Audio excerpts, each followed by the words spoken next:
जय श्री राधे। गीता में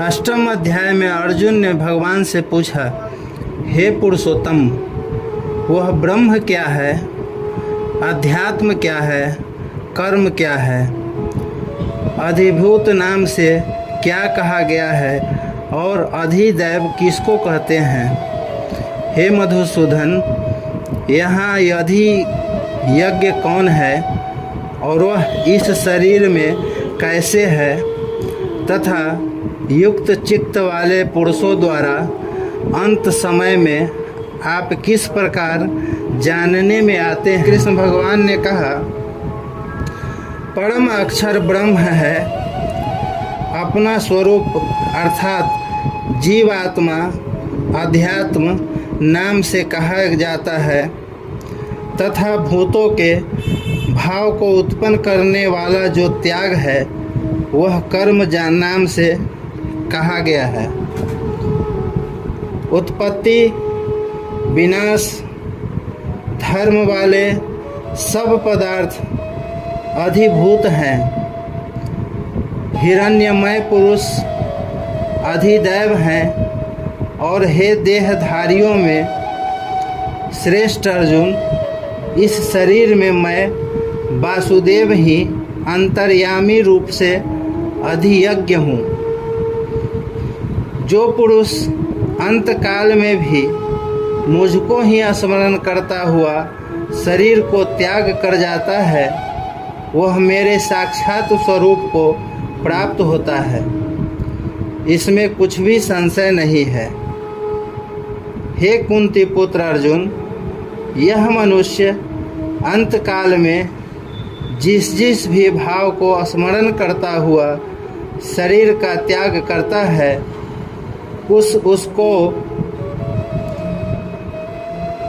उसको ही प्राप्त होता है, क्योंकि वह सदा उसी भाव से भावित रहता है।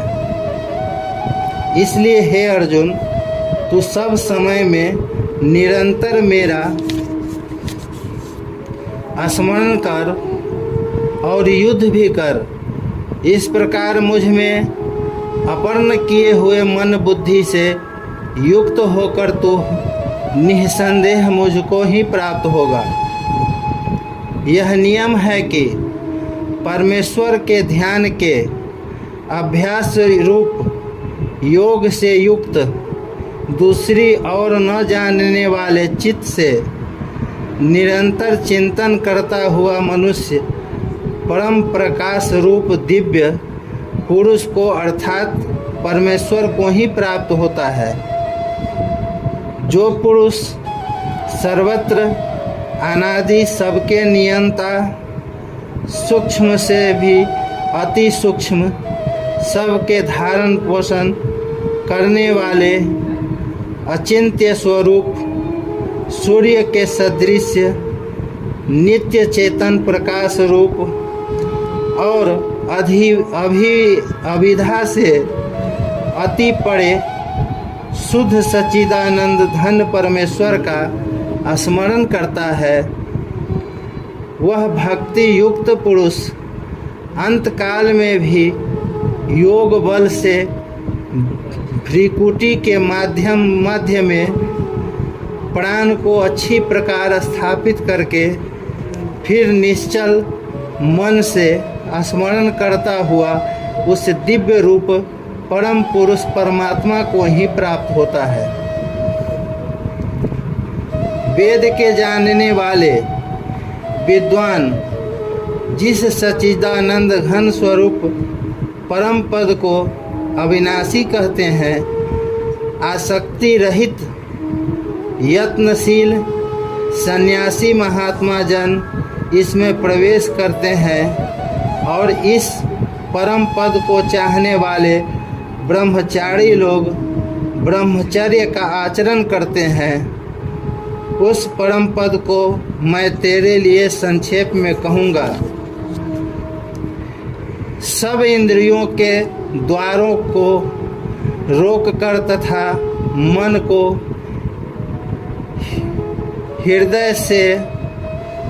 हृदय में मन को हृदय में स्थित करके फिर उस जीते हुए मन के द्वारा प्राण को मस्तक में स्थापित करके परमात्मा संबंधी योग धारणा में स्थित होकर जो पुरुष ओम इस एक अक्षर स्वरूप ब्रह्म को उच्चारण करता हुआ और उसके अर्थ स्वरूप मुझ निर्गुण ब्रह्म का चिंतन करता हुआ शरीर को त्याग कर जाता है, वह पुरुष परम गति को प्राप्त होता है। जो पुरुष मुझ में अनन्य चित्त होकर सदा ही निरंतर मुझ पुरुषोत्तम को स्मरण करता है, उस नित्य निरंतर मुझ में युक्त हुए योगी के लिए मैं सुलभ हूँ, अर्थात उसे सहज ही प्राप्त हो जाता हूँ। परम सिद्धि को प्राप्त महात्मा जन मुझको प्राप्त होकर दुखों के घर एवं क्षणभंगुर पुनर्जन्म को नहीं प्राप्त होते। ब्रह्मलोक पर्यंत सब लोग पुनरावती हैं, परंतु हे कुंती पुत्र, मुझको प्राप्त होकर पुनर्जन्म नहीं होता, क्योंकि मैं कालातीत हूँ और ये सब ब्रह्मादि के लोक काल के द्वारा सीमित होने से अनित्य है। ब्रह्म का जो एक दिन है उसको 1000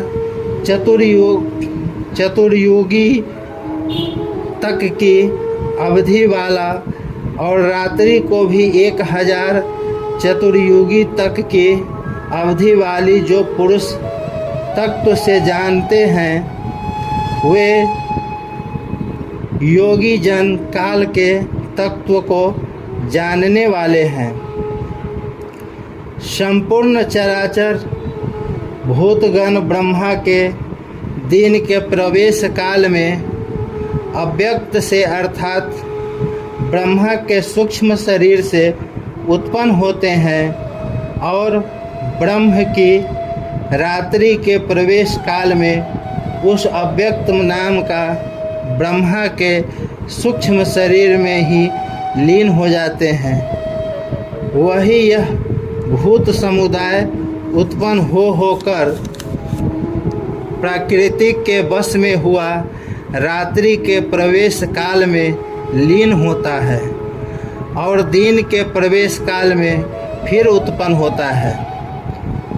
उस अव्यक्त से भी अति परे दूसरा अर्थात विलक्षण जो सनातन अव्यक्त भाव है, वह परम दिव्य पुरुष सब भूतों के नष्ट होने पर भी नष्ट नहीं होता।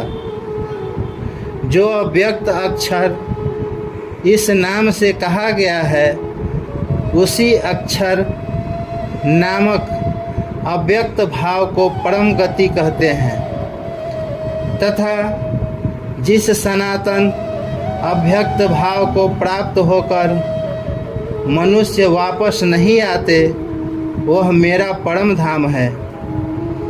जिस परमात्मा के अंतर्गत सर्वभूत है और जिस सच्चिदानंद धन परमात्मा से यह समस्त जगत परिपूर्ण है, वह सनातन अव्यक्त परम पुरुष तो अनन्य भक्ति से ही प्राप्त होने योग्य है। जिस काल में शरीर त्याग कर गए हुए योगी जन तो वापस न लौटने वाली गति को और जिस काल में गए हुए वापस लौटने वाली गति को ही प्राप्त होते हैं, उस काल को अर्थात दोनों मार्गों को कहूँगा। जिस मार्ग में ज्योतिर्मय अग्नि अभिमानी देवता है, दिन का अभिमानी देवता दिन का अभिमानी देवता है, शुक्ल पक्ष का अभिमानी देवता है और उत्तरायण के 6 महीनों का अभिमानी देवता है।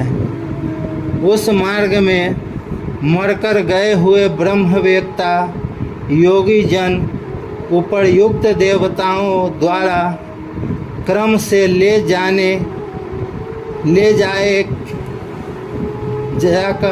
जाए जाकर ब्रह्म को प्राप्त होते हैं। जिस मार्ग में